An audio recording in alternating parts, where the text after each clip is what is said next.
Good morning student.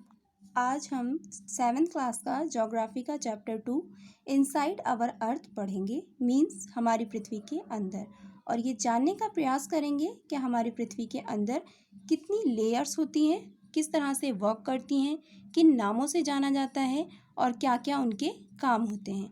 चलिए जानने का प्रयास करते हैं। ये जो आप एक पिक्चर दिखाई दे रही है आपको, इसे अर्थ मान लीजिए। फॉर एग्जाम्पल ये एक अर्थ है। अर्थ पे अलग अलग लेयर्स को दिखाया गया है। हर लेयर का अपना नाम है, हर लेयर का अपना वर्क होता है, और किस तरह से ये वर्क करती है आज ये हम आपको बताएंगे। जो अर्थ की फर्स्ट लेयर होती है उसको क्रस्ट बोलते हैं, और हिंदी में उसको प्रॉपर्टी बोलते हैं। ये सबसे अपर मोस्ट लेयर होती है, मीन्स अर्थ का सरफेस होता है, जिसको क्रस्ट बोला जाता है। ये सबसे थिनेस्ट होती है, मीन्स सबसे पतली लेयर होती है। ये लेयर कहाँ कहाँ तक स्प्रेड करती है, किस तरह से वर्क करती है, ये हम आपको बताएंगे। ये लेयर कॉन्टिनेंटल मासेस और ओशन फ्लोर तक होती है। कॉन्टिनेंटल मासेस पे ये 35 किलोमीटर तक और ओशंस फ्लोर पे 5 किलोमीटर तक स्प्रेड करती है। कॉन्टिनेंटल मासेस को हिंदी में महाद्वीपीय प्रॉपर्टी बोला जाता है, और ओशंस फ्लोर को हिंदी में महासागरीय सतह बोला जाता है। कॉन्टिनेंटल मासेस सिलिका और एल्यूमिना जैसे मिनरल से बनी होती है, इसीलिए इसे सीएल कहा जाता है। सिलिका और एल्यूमिनियम से मिलने के कारण ही इसे सीएल सिलिका और एल्यूमिनियम दोनों को मिलाने से सीएल बनता है, इसीलिए इसको सीएल बोला जाता है। सी माने सिलिका, सी माने सिलिका, और एल का मीनिंग होता है एल्यूमिना, इसीलिए इन दोनों को प्लस करने से बनती है सिलिका। ये कॉन्टिनेंटल मासेस पे मिनरल से बनती है सिलिका और एल्यूमिना, मीन्स सीएल। और नेक्स्ट है हमारा ओशेनिक क्रस्ट। ओशेनिक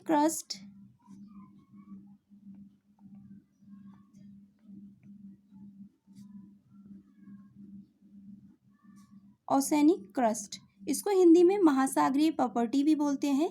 ये सिलिका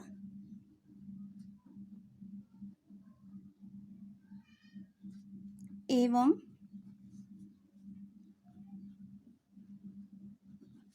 मैग्नीशिया या मैग्नीशियम से बनती है। ये ओशेनिक क्रस्ट सिलिका और मैग्नीशियम से बनती है, इसीलिए इसे सीमे कहते हैं। ओशेनिक क्रस्ट सिलिका और मैग्नीशियम से मिलकर बनता है, इसीलिए इसे सीमे बोलते हैं। सीमे, सी का मतलब होता है सिलिका, और म का मतलब होता है मैग्नीशियम।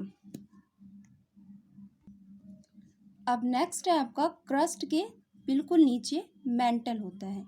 मेंटल को हिंदी में ही मेंटल बोलते हैं और इंग्लिश में भी इसको मेंटल बोलते हैं। तो मेंटल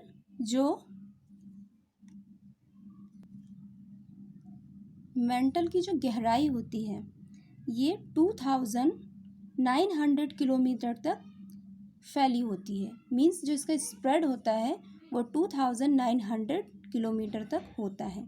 इसका इनर कोर जो होता है मेंटल का, इनर मोस्ट लेयर, उसको कोर कहते हैं।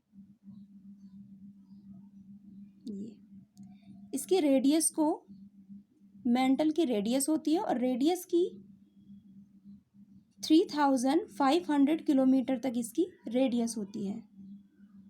अब मेंटल दो चीज़ों से मिलकर बनती है, एक होती है निकल, दूसरा होता है आयरन, जिसे मिलाकर निफे बनता है।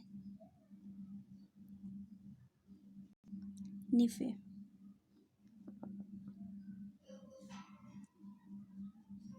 नी माने निकल और फे माने फेरस, तो ये निफे कहलाते हैं। इन दोनों को मिलाकर निफे बनता है।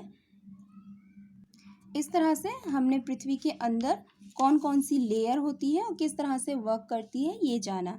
इसी के साथ ही हम नेक्स्ट क्लास में रॉक्स एंड मिनरल्स के बारे में पढ़ेंगे, जो इसी चैप्टर का अगला पार्ट होगा।